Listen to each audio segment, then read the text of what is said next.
18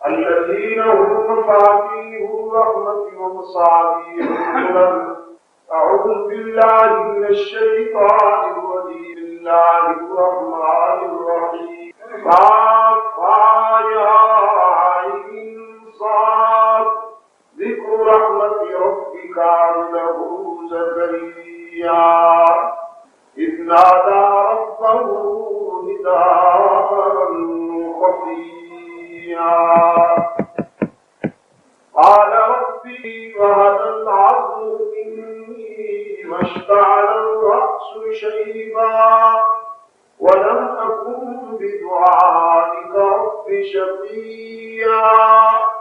وإني خفت الموالي من ورائي وكانت امرأتي عاقرا فهب لي من لدنك وليا يرثني ويرث من آل يعقوب واجعله رب رضيا. يا زكريا إنا نبشرك بغلام اسمه يحيى لم نجعل له من قبل سميا قال رب أنى يكون لي غلام وكانت امرأتي عاقرا وقد بلغت من الكبر عتيا قال كذلك قال ربك هو علي هين وقد خلقتك من قبل ولم تك شيئا قال رب اجعل لي آية قال آيتك ألا تكلم الناس ثلاث ليال سويا فخرج على قومه من المحراب فأوحى إليهم أن سبحوا بكرة وعشيا يا يحيى خذ الكتاب بقوة وآتيناه الحكم صبيا وحنانا من لدنا وزكاة وكان تقيا وبرا بوالديه ولم يكن جبارا عصيا وسلام عليه يوم ولد ويوم يموت ويوم يبعث حيا صدق اللہ مولانا العظیم. محترم بزرگوں اور عزیز دوستوں، سورہ مریم کا ابتدائی حصہ جس کی تلاوت کی سعادت حاصل ہوئی اپنے دامن میں بہت ساری حکمتیں، بہت سارے وسائل اور عبر لیے ہوئے بنی نوع انسان کی فکری رہنمائی کرتا ہے، جس میں اللہ کے ایک جلیل القدر پیغمبر کی آرزو اور حق تعالی کی اس تمنا اور آرزو کے جواب میں مہربانی کا تذکرہ ہے. سیدنا زکریا علیہ نبینا علیہ التسلیم جو کفیل بھی ہیں حضرت مریم علیہ السلام کی، جب سیدہ مریم کی ولادت ہوئی، جن کی والدہ نے نظر مانی تھی کہ اللہ اگر مجھے نرینہ اولاد عطا کرے گا، بیٹا دے گا، تو میں اسے اس کے دین کی تبلیغ کے لیے وقف کر دوں گی. لیکن بیٹی پیدا ہوئی، کیونکہ اللہ کی مرضی اور اس کی مشیت کا تقاضا تھا. حضرت مریم کی والدہ نے اگرچہ نظر نرینہ اولاد کے لیے مانی، لیکن اسی کو مشیت ایزدی سمجھتے ہوئے اپنی بیٹی کو اللہ کے دین کے لیے وقف کرنے کا فیصلہ اور ان کی کفالت کی ذمہ داری حضرت زکریا علیہ السلام پر آئی، جو شب و روز حضرت مریم علیہ السلام کو کھانا بھی پہنچاتے، ان کی ضروریات کا بھی خیال رکھتے۔ ایک مرتبہ یہ ہوا کہ سیدنا زکریا علیہ السلام حضرت مریم کے پاس کھانا پہنچانے میں جو معمول تھا اسے برقرار نہ رکھ سکے۔ اس تصور سے خدمت میں آئے کہ اپنی بیٹی کو تسلی دوں اور اسے یقین دلاؤں کہ آئندہ ایسا نہیں ہوگا، تو حضرت مریم کی خدمت میں انہوں نے تازہ پھل دے، جن کا موسم نہیں، جیسا کہ میں عرض کر چکا، اللہ تعالی نے اس کردار سے بہت کام لینا تھا اور وہ جو چاہتا ہے وہی کرتا ہے۔ فعال لما یرید۔ بعض اہم کام حق تعالی نے بظاہر کمزور انسانوں سے لے اور بسا اوقات ایسے ہوا کہ بہت طاقتوروں سے کچھ نہ ہو، اور وہ طبعاً کمزوری کی علامت کہا جاتا ہے۔ قدیم و جدید ادب نے اسے صرف نازک کا نام بھی دیا ہے، اگرچہ اسلام میں عورت کے لیے تصور یہ نہیں ہے کہ وہ صرف نازک ہو، اسلام میں عورت کے لیے بھی یہ تصور ہے کہ وہ صرف کامل ہو، صرف نازک نہیں ہو، صرف کامل۔ زندگی کے ہر شعبہ میں وہ ایسا کردار ادا کرتی ہے کہ جو انسانیت کی تعمیر کے لیے اس کے شاعر نشان ہے۔ اللہ نے کام لینا تھا حضرت مریم سے، انہی کے بطن سے حضرت عیسیٰ علیہ السلام کی ولادت ہونی اور اپنی تخلیق کا ایک کرشمہ اللہ نے اپنے بندوں کو دکھانا تھا۔ انہی کے ذریعے سے حضرت آدم کو بغیر ماں اور باپ کے پیدا کیا، حضرت حوا کو بغیر ماں کے پیدا کیا، تو اب حضرت عیسیٰ علیہ السلام کو اللہ نے بغیر باپ کے پیدا کرنا تھا، اس کے لیے منتخب ہوئی ہیں حضرت مریم سلام اللہ تعالی علیہا۔ تو جناب زکریا علیہ السلام جب تشریف لائے اور دیکھا کہ ہم نے تو وقت پر کھانا نہیں پہنچایا، لیکن مریم کے پاس تو سب کچھ موجود ہے، اور موجود بھی اس انداز میں کہ وہ پھل ہیں جن کا موسم نہیں ہے، یعنی سردیوں کا موسم ہے تو گرمیوں والے پھل ہیں، اور اگر گرمیوں کا موسم ہے تو سردیوں والے پھل ہیں۔ تو جناب زکریا علیہ السلام نے حضرت مریم سے اس صورتحال کی وضاحت طلب۔ قرآن کریم نے یہ ساری منظر کشی کی ہے اپنے مخصوص اسلوب میں اور اپنے مخصوص انداز میں۔ فرمایا فلما دخل علیہا زکریا المحراب وجد عندها رزقا۔ اشارہ ہو جاتا وہ بھی کافی، لیکن ڈیٹیل کے ساتھ کیوں بیان کیا گیا، اس میں جو حکمتیں ہیں اس کے لیے میں کوشش کروں گا کہ آپ کے ذہن میں تھوڑی سی رہنمائی کرتا جاؤں۔ فلما دخل عليها زكريا المحراب وجد عندها رزقا قال يا مريم أنى لك هذا قالت هو من عند الله۔ جناب زکریا علیہ السلام جب مریم کی حجرہ میں داخل ہوئے تو آپ نے دیکھا تازہ پھل موجود ہیں جن کا موسم بھی نہیں، وہ سردیوں میں تازہ کھجوریں حضرت مریم کے سامنے رکھی ہے۔ جناب زکریا علیہ السلام نے فرمایا انى لك هذا، بیٹی ہم نے تو یہ کھجوریں نہیں بھیجی، آپ کے پاس یہ کہاں سے آئی؟ سیدہ مریم نے صلوات اللہ وسلامہ علیہا بے ساختہ جواب عرض کیا، وہ من عند اللہ، یہ اللہ کے فضل و کرم سے آئی ہے۔ یہ ہے سبب ہمارے، یہ بات تفصیل کے ساتھ اس لیے بیان ہوئی کہ جب بھی کوئی راحت پہنچے، جب بھی اس کی مہربانی کی کوئی ادا تمہیں چھو جائے تو سب کچھ اسی کی طرف سے سمجھا کرو، انسانوں کی طرف سے نہیں۔ انسان سب کے سب محتاج ہیں اس کے، جب بھی کرم کرتا ہے وہی کرتا ہے۔ سیدہ مریم نے تو یہ بھی نہ کہا کہ آپ کی دعا مجھے یہ سب کچھ ملا ہے، جیسے ہم نے فرمایا ہوا من عند اللہ۔ تصور توحید بڑا بیدار ہے، یہاں دوئی برداشت نہیں ہوتی، بڑا بیدار تصور ہے توحید ہے۔ توحید کی مستی میں سرشار بیٹھی ہے مریم، اور زکریا کے سوال کا جواب دیتے ہوئے کتنا دو ٹوک لے جائے مریم کا، فرمایا ہوا من عند اللہ، اللہ کی طرف سے ہے۔ سیدنا زکریا علیہ السلام فرماتے ہیں اللہ کی طرف سے تو ہے ہی، رزاق جو وہی ہے، لیکن اس کے کچھ ضابطے ہیں، کچھ اصول ہیں، ایک ڈسپلن ہے کہ گرمیوں میں گرمیوں والے پھل، سردیوں میں سردیوں والے پھل وہ بھیجتا ہے، لیکن میں دیکھ رہا ہوں یہاں موسم سردیوں کا ہے، پھل گرمیوں والے ہیں۔ سیدہ مریم نے پھر نعرہ لگایا ان اللہ یرزق من یشاء بغیر حساب۔ وہ جب دینے پہ آ جائے تو موسم بھی نہیں دیکھتا، حساب بھی نہیں کرتا، بے موسم عطا کرتا ہے، بے حساب عطا کرتا ہے۔ سیدہ مریم کی اس جواب نے حضرت زکریا کی دل میں سوئی ہوئی ایک آرزو کو بیدار کر دیا، ایک خفتہ تمنا نے قرآن کریم نے اسے ہنالکا کا مفہوم دیا، ہنالکا دعا زکریا ربا۔ یہ منظر دیکھ کر، مریم کی زبان سے جواب سن کر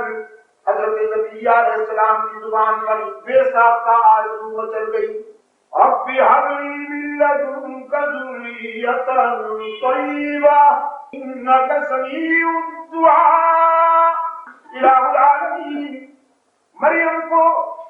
اگر کہ موسم پھل پہنچا سکتا ہے تو بوڑھے زکریا کو پاکیزہ اولاد بھی عطا کر۔ یہ میری آرزو خفتہ تھی،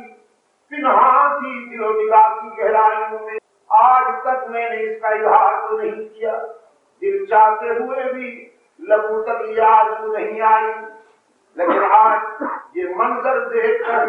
بے ساختہ کہہ بیٹھا ہوں،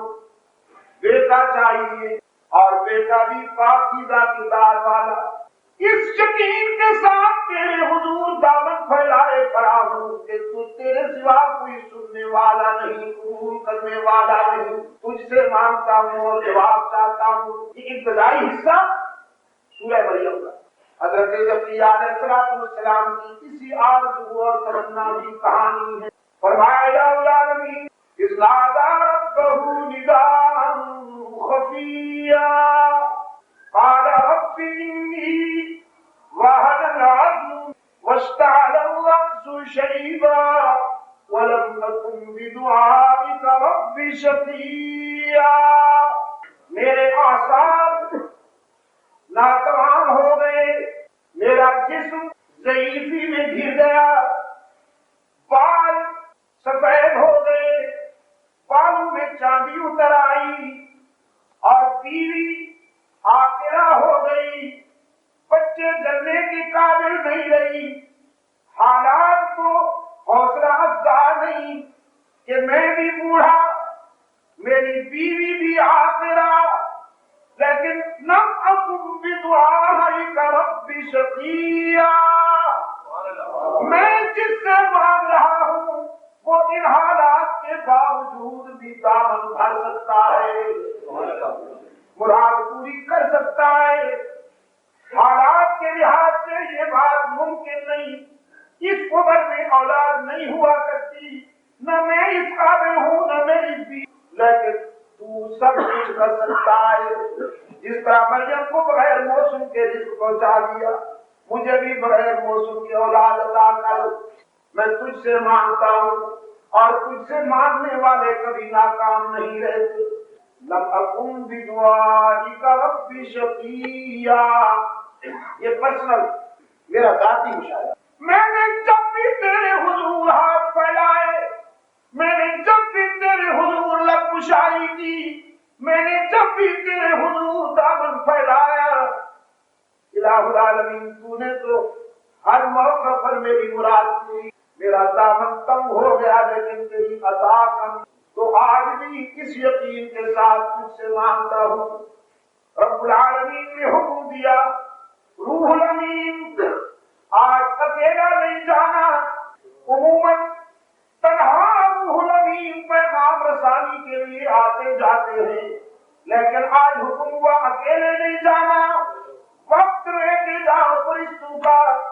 میرے بوڑھے زکریا نے طلب میں ہاتھ اٹھا رکھے ہیں، وہ ہاتھ چہرے پر نہ پھرنے پائیں، آنسو خشک نہ ہونے پائیں کہ بیٹے کی مبارکباد پہلے پہنچ جائے۔ نعرہ تکبیر! قرآن کریم نے فرمایا فنادته الملائکہ وہو قائم المحراب۔ جناب زکریا علیہ السلام ابھی ذکر و فکر کے ماحول میں محل دعا تھے، وهو قائم يصلي محراب وهو قائم على المزار وهو قائم يصلي على المرقد وهو قائم يصلي في المحراب فرشتوں نے بدائی سراہا ہے کہ زکریا محراب میں محمد دعا دے پشاور کی روشن زمینوں ماننے کے لیے یہی جگہ ہے ماننے کے لیے یہی جگہ ہے سازش ہوئی ہے ابلیس نے سازش کی ہے آپ کو اس مرکز سے ہٹانے کے لیے قبریں سجائی گئی مزارات پہ جھنڈیاں لہرائی گئیں مجاور بٹھائے گئے تاکہ آپ کو پکڑی سے اتار دیا جائے اس مرکز سے ہٹا کر وہاں پہنچا دیا جائے لیکن نبیوں اور رسولوں کی سیرت کے حوالے سے قرآن کریم کا آئینہ دکھاتا ہوں کہ مانگنے کی جگہ یہی ہے جب بھی مانگا جائے یہاں آ کر مانگا جائے کہ یہاں آ کر مانگنے والا کبھی نامراد نہیں ہوتا نعرہ تکبیر فنادته الملائکہ وهو قائم يصلي في المحراب أن الله يبشرك بيحيى مصدقا بكلمات من الله وسيدا وحصورا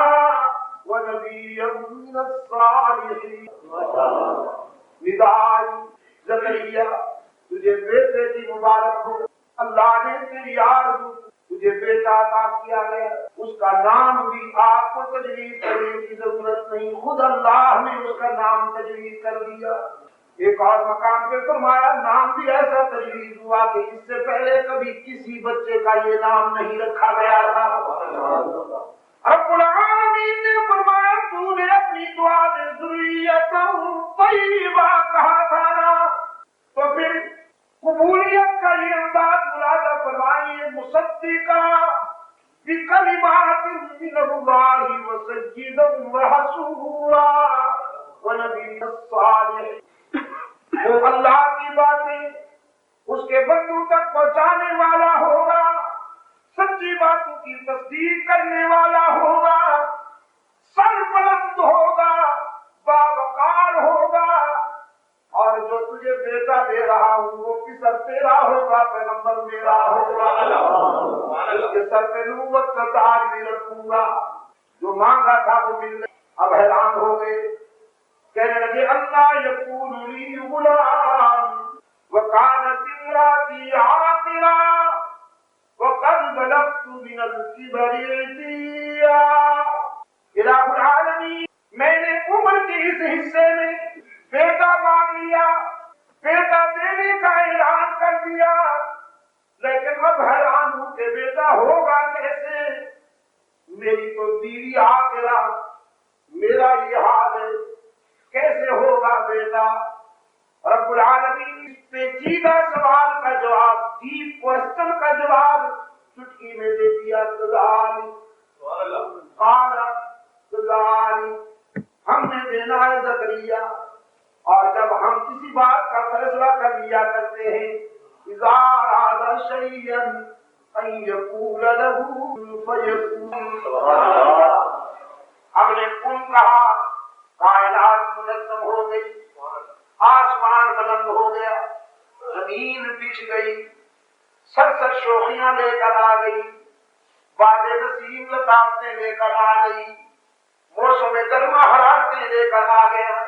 موسم سرما برودت لے کر آ گیا راتیں اندھیروں کا سامان لے کر آ گئی صبح سویروں کا پیغام لے کر آ گئی لفظ کن کہا ستارے چمکنے لگے مختلف کولیوں میں انادل چہکنے لگے سبزے لہکنے لگے لفظ کن کہا سورج روشن ہو گیا چاند کا دامن چاندنی سے معمول ہو گیا آبشار آ گئے سمندر موجودن ہو گئے دریا بہنے لگے کن کہا تو کائنات منظم ہو گئی یہ کچھ نہ تھا سب کچھ ہو گیا تو بھی کچھ نہیں تھا وجود میں آ گیا اب ہم چاہیں گے تو تجھے اس عمر میں بیٹا بھی مل جائے گا نعرہ تکبیر سورہ قیامہ کی ابتدائی آیات انسان کے اس مخمص کروں گا میری ہڈیاں خاک ہو جائیں گی، اللہ تعالیٰ دوبارہ کیسے زندہ اٹھائے؟ فرمایا لا اقسم بهذا، لا اقسم بیوم القیامہ ولا اقسم بالنفس اللوامہ ایحسب الانسان ان لن نجمع عظامہ ولا قادرین علی ان نحیی بنانا۔ انسان حیران ہوتا ہے کہ موت کے بعد کیسے زندہ اٹھایا جاؤں گا۔ رب العالمین نے فرمایا کوئی اور یہ نہیں کر سکتا لیکن ہم کر سکتے ہیں۔ ہم نے تو تجھے قطرہ ناپاک سے خوبصورت انسان بنا دیا، وہ قطرہ ناپاک جس سے تو بھی نفرت کرتا ہے، وہ قطرہ ناپاک کہ جو تیری نظر میں بھی غلیظ ہے اور قابل نفرت ہے، ہم نے اسی سے تجھ جیسا حسین انسان بنایا، آنکھوں کو چمک دی، اسی سے تجھے بنا کر بالوں میں کشش ڈالی، دل میں ملاحت رکھی، کانوں میں سماعت رکھی، گفتگو میں فصاحت و بلاغت رکھی، فکر میں رفعت رکھی، اخلاق میں وسعت رکھی، سینے میں ہدایت رکھی، فکر میں رشد کی روشنی بھاتی، ایک قطرہ ناپاک سے تجھے کیا سے کیا بنا دیا، تو نہیں تھا وجود میں لائے، جب تو مٹی میں مل جائے گا تو تجھے اٹھا بھی لیں گے۔ ہمارے لیے یہ بات مشکل نہیں ہے۔ رب العالمین نے فرمایا میرے زکریا ہم اس عمر میں تجھے بیٹا دے رہے ہیں اور ملے گا بیٹا، اس کے آنے کے لیے کچھ علامات بھی بتا دی کہ یہ ہوگا، باتیں نہیں چپ کر کے رہنا ہوگا، پھر وہ بیٹا آ جائے گا۔ رب العالمین نے اپنا وعدہ پورا کیا، یحییٰ آئے، اس کا نمائندہ بن کر آئے، ہاتھوں میں کتاب کی قوت لے کر آئے، یا یحییٰ خذ الکتاب بقوہ، یا یحییٰ خذ الکتاب بقوہ۔ تمام انبیاء علیہ السلام، تمام انبیاء علیہ السلام کی سیرت قرآن کریم کے آئینے میں چمک رہی ہے، وہ سب کے سب انقلابی دعوے سے کہہ رہا اور اس کے لیے آپ کے زمین کو جنگ بناتا ہوں، اپنے زمین سے پوچھئے، اللہ نے آپ کو بھی توفیق دی ہے، آپ نے بھی بہت مطالعہ کیا ہے قرآن کریم اور سنت کو، جہاں تک ہو سکا ہے آپ نے بھی اسٹڈی کیا ہے۔ میرا دعویٰ یہ ہے کہ تمام انبیاء علیہ السلام انقلابی تھے، حجرہ نشین نہیں، میدان کے مرد تھے، انہوں نے کردار عمل کے وہ جوہر دکھائے کہ آج بھی تاریخ انسانی ان کی جلالت سے لڑتی، ان کے کردار کی حیبت سے لڑتی ہے انسانی تاریخ۔ کسی پیغمبر نے چار دیواری میں محدود ہو رہ کر زندگی، چاہے لوگوں نے ان کی بات سنی، چاہے لوگوں نے ان کے موقف کو تسلیم کیا یا نہیں کیا، لیکن انہوں نے زندگی کا ایک ایک لمحہ احقاق حق اور ابطال باطل سے۔ حضرت یحییٰ علیہ السلام بھی کتاب کی قوت کے ساتھ آئے اور یہ نعرہ لگا کر آئے کہ میں پورے زمین کو فساد سے پاک کروں، اسے خیر کی آواز گاہ بناؤں، اس میں معروفات کی اشاعت کروں، انسانوں کو ظلم سے، ناانصافیوں سے بچانے کی کوشش، انسانی معاشرے کو عدل و انصاف سے معمور کروں گا۔ یہ تو حضرت زکریا کی بات ہے، ان کی دعا کے اثرات سے، ان کی آرزو کے نتائج سے۔ اب قرآن کریم نے اگلا حصہ حضرت مریم کے متعلق بیان، اس سورت کا نام ہی مریم، اور یہ عجیب بات ہے میں کہا کرتا ہوں، قرآن کریم کی ضرب کی وسعت اندازہ فرمائیے۔ یورپ میں جب جاتا ہوں تو عیسائیوں کو دعوت فکر دیتا ہوں کہ تم جو مسودہ لیے پھرتے ہو، کہتے ہو کہ حضرت عیسیٰ علیہ السلام پر اترنے والا صحیفہ ہے، اس میں کوئی ایک کلمہ خیر دکھا دو، رحمت عالم صلی اللہ علیہ وسلم ایک بھی کلمہ خیر نہیں رہنے دیا، جو تھے اسے نکال دیے۔ اور قرآن کریم کی وسیع الصرفی کا یہ عالم کہ ایک سورت جو کسی عورت کے نام پر نازل ہوئی، صرف ایک سورت، کسی عورت کے نام پر نازل ہونے والی صرف ایک سورت، لیکن وہ نہ حضرت خدیجہ کے نام پر نازل ہوئی، نہ اس کا نام سورہ خدیجہ ہے، نہ اس کا نام سورہ عائشہ صدیقہ ہے، نہ اس کا نام سورہ زینب ہے، نہ اس کا نام سورہ صفیہ ہے، نہ اس کا نام سورہ ام حبیبہ ہے، ایک عورت کے نام پر اترنے والی سورت کا نام سورہ مریم، سورہ مریم۔ اور حضرت مریم کے کردار میں، حضرت مریم کے حالات و واقعات میں قرآن کریم ایک پرجوش وکیل صفائی کا کردار ہے، پرجوش وکیل صفائی جو دلائل و براہین سے لیس ہو کر اس عفیفہ پر الزام تراشی کرنے والوں کا جواب دیتا ہے اور زندان شکن جواب دیتا ہے۔ یہودی زبانی کی ہے حضرت عیسیٰ علیہ السلام کے بارے میں بھی اور حضرت مریم علیہ السلام کے بارے میں، کل بھی اور آج بھی ان کی زبان سے ہمیشہ تنقید اور بد زبانی کے رشتہ چلے گئے۔ 1400 سال ہو گئے قرآن کریم حضرت عیسیٰ اور مریم کا دفاع کرتا چلا آ رہا ہے۔ سچ کہتا ہوں دوستوں، ایک انسان کی حیثیت سے، انسانی نقطۂ نظر سے کہتے استدلال کی جو قوت قرآن کے پاس ہے، یہودیوں کی بد زبانی کے جواب میں نظریاتی اعتبار سے دنیا کے کسی اور مسودے میں استدلال کی وہ قوت نہ تھی، نہ ہے اور نہ قیامت تک ہو سکتی۔ بلکہ کبھی کبھی تو بائبل کے حاملین کو بھی جب کوئی جواب نہیں بن پڑتا یہودیوں کے مقابلے میں تو انہیں بھی قرآن کے پاس آنا پڑتا ہے۔ دیکھو جی قرآن نے لکھا، ان سے جو کچھ نہیں بن پڑتا۔ ایک جزیرہ ہے چھوٹا سا فرانس کا، وہاں پر میں نے 6 لیکچر دیے تھے اور اس میں سامعین زیادہ تعداد عیسائیوں کی ہوا کرتی۔ اس میں جو میری گفتگو کا اصل ہدف تھا، جو ٹارگٹ تھا، وہ یہی کہ حضرت عیسیٰ اور حضرت مریم علیہ السلام کے بارے میں قرآن کا نقطۂ نظر اتنا درستانہ ہے، اتنا عادلانہ اور منصفانہ ہے کہ بائبل اس کی گرد راہ کو بھی نہیں پہنچ پاتی۔ اس پر میں نے قرآن کریم کے مختلف احادیث میں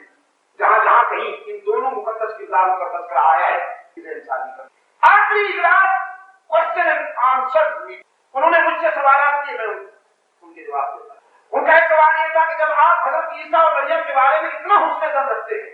تو آپ عیسائی کیوں نہیں بن جاتے؟ اگر آپ حضرت عیسیٰ مریم علیہ السلام کے بارے میں اتنا حسن ظن رکھتے ہیں تو آپ کو تو عیسائی ہونا چاہیے۔ میں نے اس کے جواب میں کہا کہ اگر حضرت عیسیٰ اور مریم سے عقیدت و محبت رکھنا اور ان کے پیغام پر عمل کرنے کا نام عیسائی ہے تو میں تو عیسائی ہوں۔ اگر ان سے محبت رکھنا، ان کا دفاع کرنا، ان پر بد زبانی کرنے والوں کو دندان شکن جواب دینا اور ان کی تعلیمات پر عمل کرنے کا نام عیسائیت ہے تو وہ تو پھر ہمارے پاس ہے۔ لیکن میں تم سے پوچھتا ہوں کہ اگر تم حضرت عیسیٰ علیہ السلام کے چاہنے والے ہو،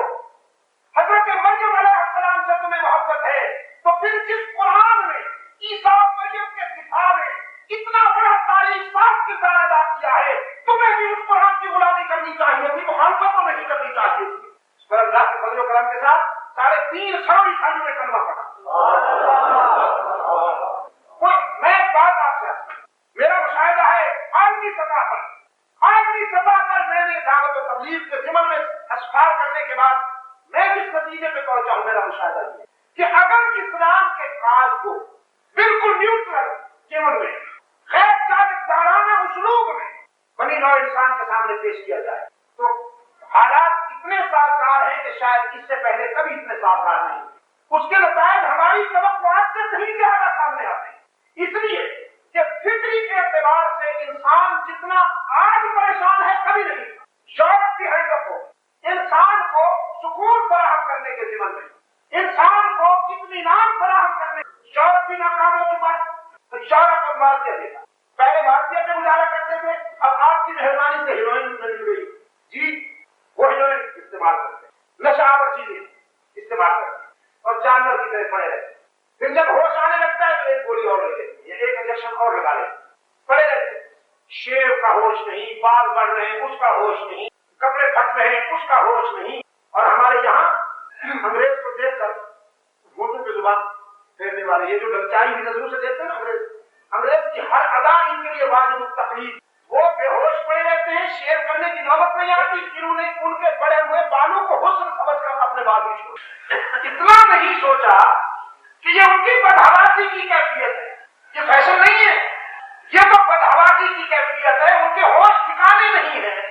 نشے میں پڑے رہتے ہیں کہ وقت شیر کی نوبت ہی نہیں آتی۔ لیکن یہ بھی ہے ان کا بس چلے، اتنی سرجری ترقی کرے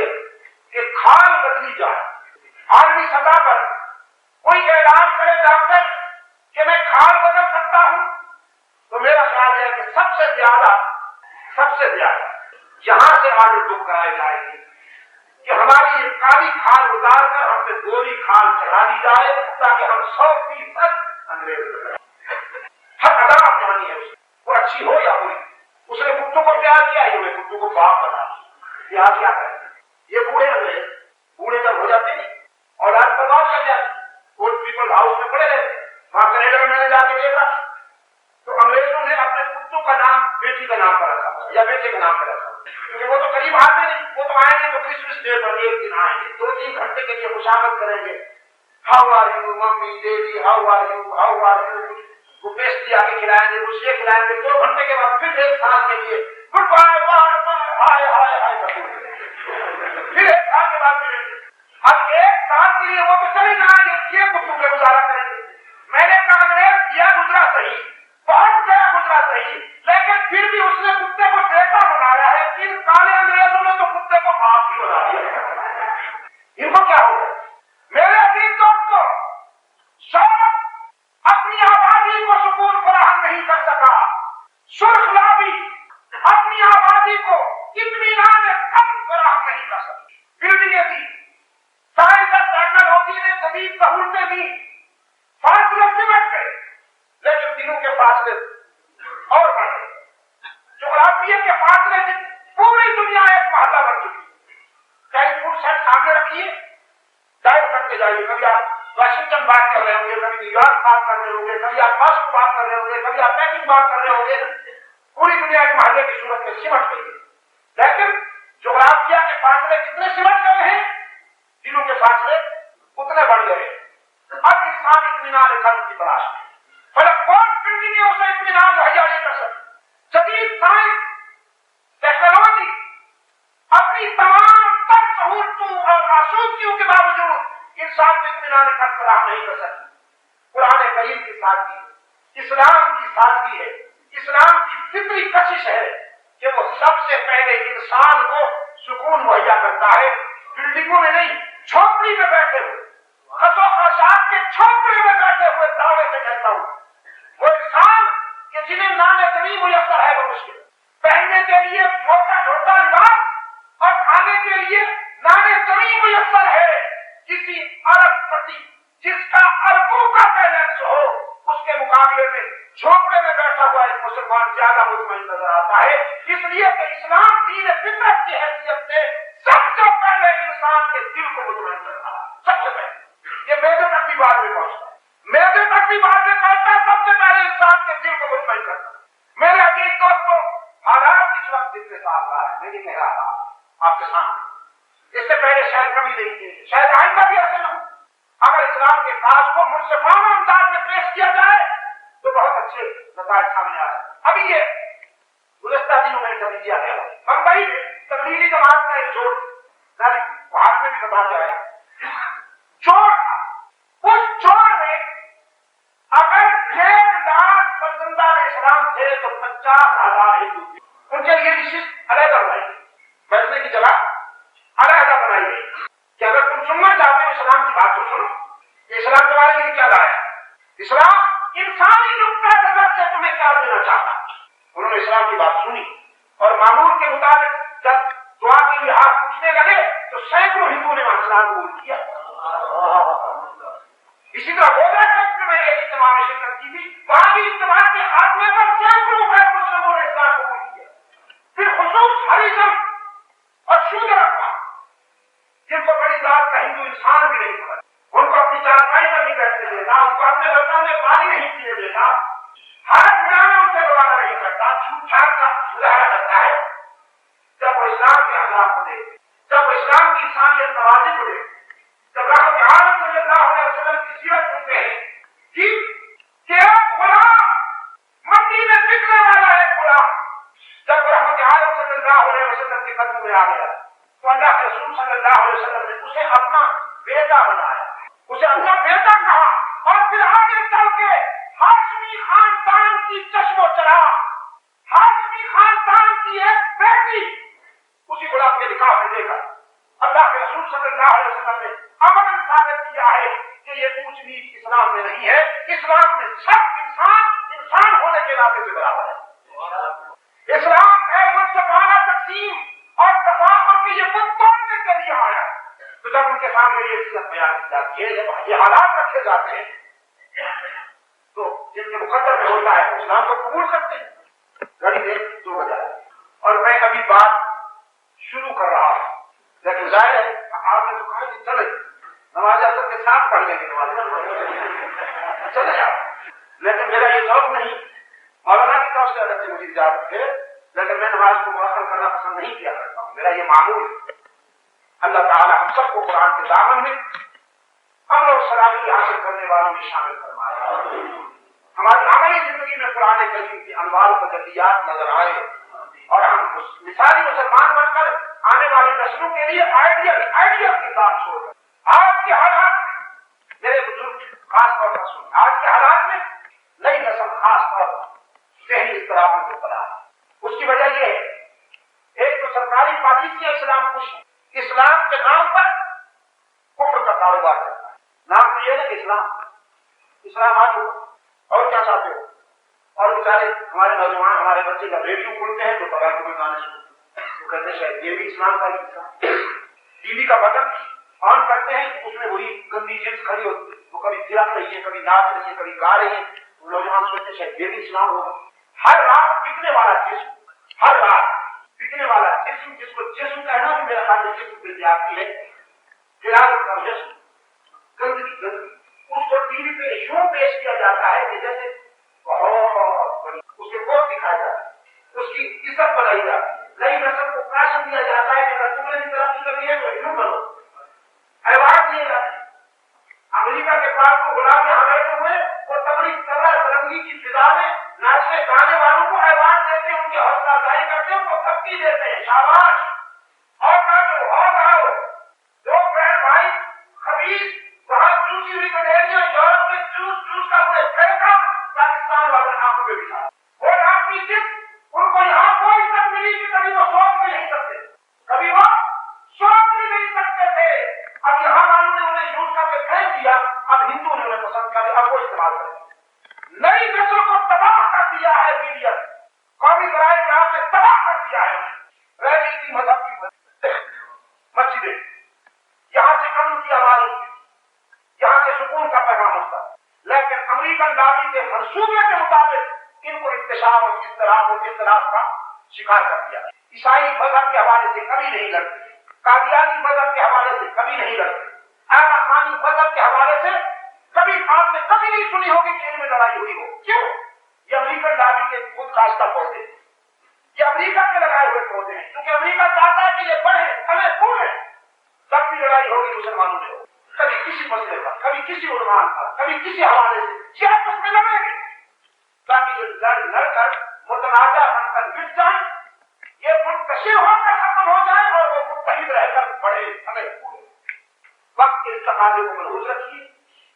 اپنے آنے والی نسلوں کے لیے مستقبل کو خطرات سے بچانے میں فیصلہ کن کردار ادا کیجیے، اور اس کے لیے جیسا کہ میں گزشتہ اجلاس میں بھی کہتا آیا ہوں، آج بھی آپ کی خدمت میں عرض کرتا ہوں کہ جب تک اقتدار پر قرآن اور سنت کے وفادار نہیں بیٹھیں گے اس وقت تک صورتحال تبدیل۔ عبد المجید ندیم شاہ صاحب کی باتیں کہاں تک پہنچی، میری آواز کہاں تک پہنچی؟ شام کو ٹی وی لگے گا، پوری قوم کو تباہی میں لگے گا، کرائے کے مولویوں کو مل جاتے ہیں جو 4-5 منٹ کے لیے تلاوت بھی کر دیتے ہیں، تفسیر بھی بیان کر دیتے ہیں، تفہیم بھی بیان کر دیتے ہیں، مفکر اسلام بھی بن جاتے ہیں۔ ٹی وی پہ ادھر گانا نشر ہوتا ہے، ادھر ملا کا بیان نشر ہوتا ہے، وہ پھر بھی مفکر اسلام، یا اللہ، گوبر اور مکھن مل جاتا ہے، دودھ اور پیشاب اکٹھا ہو جاتا ہے، وہ پھر بھی مفکر اسلام۔ حالات میں اگر تبدیلی لانا ہے تو فیصلہ کیجیے، انشاءاللہ آئندہ حالات میں ہم مسند اقتدار پر قرآن اور سنت کے وفاداروں کو بچھائیں،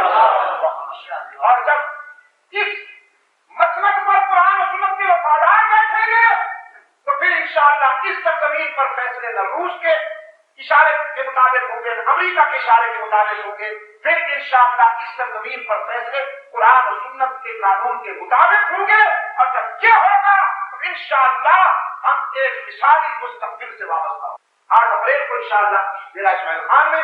آپ کی دینی حمیت اور ملی مرکزیت کا مظاہرہ ہونے والا ہے، اس میں شرکت کے لیے تیاری فرمائیے۔ آخر دعوانا، ہاں انڈیا میں ہونے والے کچھ بیانات آپ کو اس سے یہ جو کیسے آپ سنیں گے تو آپ یہ بھی اندازہ فرمائیں گے کہ وہاں کے مسلمانوں کو اللہ نے کیا جذبہ، کتنا سکون کے ساتھ وہ بات کی بلا غبار لاکھوں کے اجتماع تھے جن میں بھی میرے بیانات ہوئے۔ بڑودہ میں، حالانکہ وہ بڑا سائنسٹک ایریا ہے، احمد آباد اور بڑودہ کا امور وہاں ٹینشن رہتی ہے، لیکن اجتماع دیکھ کر میں حیران ہو گیا۔ آپ یقین فرمائیں اللہ کے گھر میں بیٹھا کہ پشاور میں کبھی اتنا بڑا اجتماع نہیں ہوا جتنے یہ اجتماع. ہاں جناب بدل پھر ایک اجتماع نہیں، ایک رات، دوسری رات مجھ سے زیادہ، تیسری رات مجھ سے زیادہ، چوتھی رات مجھ سے زیادہ، پانچویں رات مجھ سے زیادہ. آخری اجتماع وہاں ریلوے گراؤنڈ ہے بڑودہ کے ریلوے اسٹیشن کے قریب. وہ کہتے ہیں ہماری تاریخ میں یہ گراؤنڈ کبھی نہیں بنا. آخری اجتماع میں اس گراؤنڈ میں بھی جگہ نہیں تھی. احمد آباد سے، سورت سے، بھروچ سے، پنج محل سے، بلساد سے، مہاراشٹر سے، ادھر جے پور سے بسوں اور ٹرکوں کے قافلے آئے. عبد المجید ندیم تو اتنی بڑی شے نہیں ہے، بہت ہی حقیق سا آدمی. یہ قرآن کی کشش ہے، یہ ساری کشش قرآن کی. اس قدر قافلے آئے کہ وہ گراؤنڈ بھی تنگ ہو گیا. آپ ان کو گھر میں بھی بند رکھیے گا، لیجیے اور سننے کے بعد پھیلانے کی کوشش کی. ہمارے کچھ نوجوانوں نے اس سلسلے میں عزم کیا ہے. ابھی میں انشاءاللہ افتتاح کروں گا عثمانیہ لائبریری کا. ہمارے عزیز محمد یوسف انہوں نے اس بات کا عزم کیا ہے کہ کیسٹوں کے ذریعے اگر ہمارے بچوں کا اخلاق خراب کیا جا رہا ہے تو ہم انہیں کیسٹوں کے ذریعے ان کے اخلاق کی تعمیر کریں. اللہ تعالیٰ ان کی مدد فرمائے، اللہ ان کے جذبے کو نظر بد سے بچائے. تو یہ کیسے آپ دعا کے بعد لے سکیں گے انڈیا میں ہونے والے بیانات کی، انہیں پھیلائیے آگے جذبہ تبلیغ کے ساتھ. وآخر دعوانا الحمدللہ رب العالمین.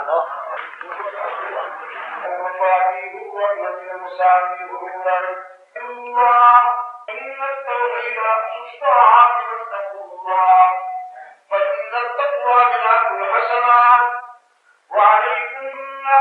إن السنة تهدي إلى الإطاعة ومن أطاع الله ورسوله فقد رشد واهتدى وإياكم البدع فإن البدع تهدي إلى المعصية ومن يعص الله ورسوله فقد ضل وغوى. وعليكم فإن الصدق ينجي والكذب يهلك وعليكم بالقسطاس فإن الله يحب المحسنين ولا تقنطوا من رحمة الله فإنه أرحم الراحمين ولا تحبوا الدنيا فتكونوا من الخاسرين. ألا وإن نفسا لن تموت حتى تستكمل رزقها فاتقوا الله وأجملوا في الطلب وتوكلوا عليه فإن الله يحب المتوكلين. وقال ربكم يستكبرون عن عبادتي سيدخلون جهنم داخلين. بارك الله لي ولكم في القرآن العظيم ونفعني وإياكم بالآيات والذكر الحكيم إنه تعالى جواد رحيم. الحمد لله ونستعين به ونتوكل عليه ونعوذ بالله من شرور أنفسنا ومن سيئات أعمالنا. من يهده الله فلا مضل له ومن يضلل فلا هادي له. ونشهد أن لا إله إلا الله وحده لا شريك له ونشهد أن سيدنا محمدا عبده ورسوله. اللهم صل على محمد وعلى آل محمد في عدد من صلى وصام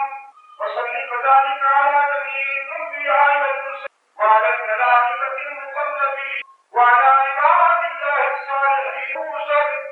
على سيد المتقين والأبرار صاحب النبي الغالب والمزار أفضل الصحابة بالتعقيب خليفة النبي بلا فصل إمامنا أبي بكر رضي الله تعالى عنه وعلى الناصر بالصواب والعادل بالكتاب إمامنا بالحق أمير المؤمنين عمر بن الخطاب رضي الله تعالى عنه وعلى كامل الحياء والإيمان الشهيد المظلوم حين قرأت القرآن إمامنا بالحق أمير المؤمنين عثمان بن عفان رضي الله تعالى عنه وعلى صاحب السيف والقضاء ناشر العلم والهدى إمامنا بالحق أمير المؤمنين علي بن أبي طالب رضي الله تعالى عنه وعلى السيدين السندين السعيدين أبي محمد بن الحسن أبي عبد الله الحسين رضي الله تعالى عنهما وعلى أزواجه خصوصا على خديجة وعائشة وحفصة وزينب وأم حبيبة وعلى سائر أزواجه صلى الله عليه وسلم وعلى السيدات الطاهرات أربعة بنات النبي صلى الله عليه وسلم زينب ورقية وأم كلثوم وفاطمة والباقين من العشرة المبشرة. قال النبي صلى الله عليه وسلم: خير القرون قرني ثم الذين يلونهم ثم الذين يلونهم. وقال صلى الله عليه وسلم: الله في أصحابي لا تتخذوهم غرضا من بعدي، من أحبهم فبحبي أحبهم ومن أبغضهم فبحبي أبغضهم. إن الله يأمر بالعدل والإحسان وإيتاء ذي القربى وينهى عن الفحشاء والمنكر والبغي يعظكم لعلكم تذكرون. واذكروا الله يذكركم وادعوه يستجب لكم ولذكر الله تعالى أعلى وأولى أعلم وجل الله قوته وأكبر والله يعلم ما تصنعون.